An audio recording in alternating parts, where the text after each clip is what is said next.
Code technique EOBD de description technique rapport de marche arrière incorrect. Ce code de diagnostic DTC est un code générique de groupe motopropulseur OBD-II.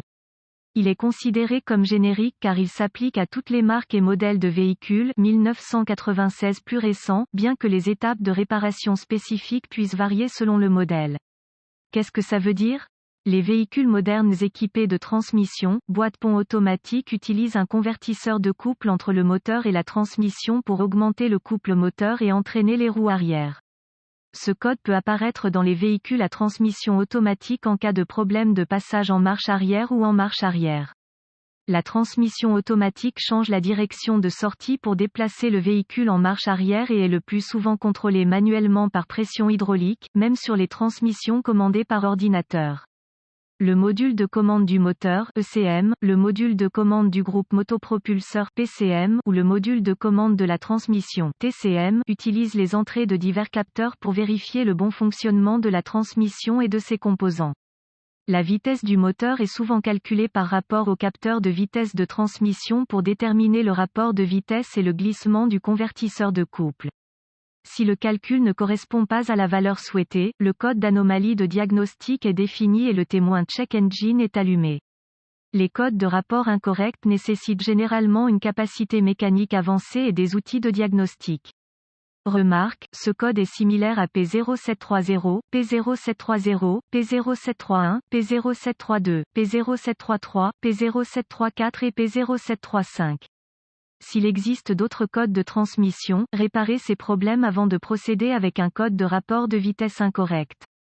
Symptômes. Les symptômes d'un code d'anomalie P0736 peuvent inclure, vérifier le voyant du moteur allumé, témoin de dysfonctionnement, changement retardé ou ne pas passer en marche arrière, glissement de la transmission. Causes potentielles. Les causes de ce DTC peuvent inclure, liquide de transmission faible ou sale, défaillance mécanique à l'intérieur de la transmission, blocage interne à l'intérieur, commande principale de transmission, solénoïde de changement de vitesse défectueux, module de commande de transmission défectueuse. Étape de diagnostic, réparation. Assurez-vous toujours de vérifier le niveau et l'état du liquide avant de poursuivre le diagnostic.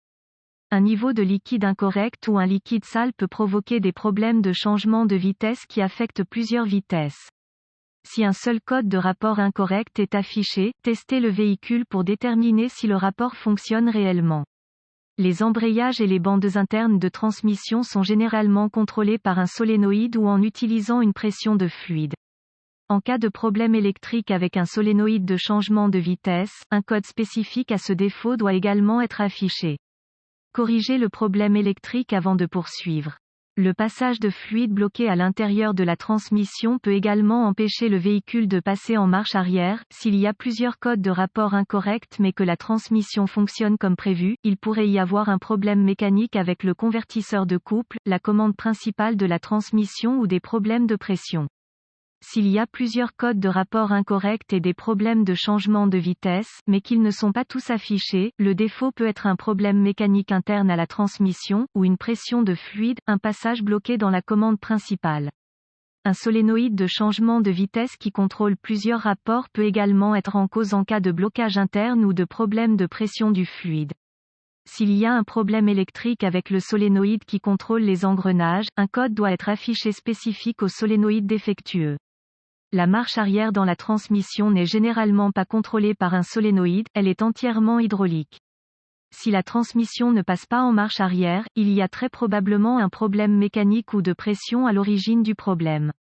Il peut être nécessaire d'utiliser un outil d'analyse de diagnostic avancé pour déterminer quel rapport est commandé par la transmission et pour déterminer si la vitesse du moteur correspond à la vitesse de sortie calculée du capteur de transmission.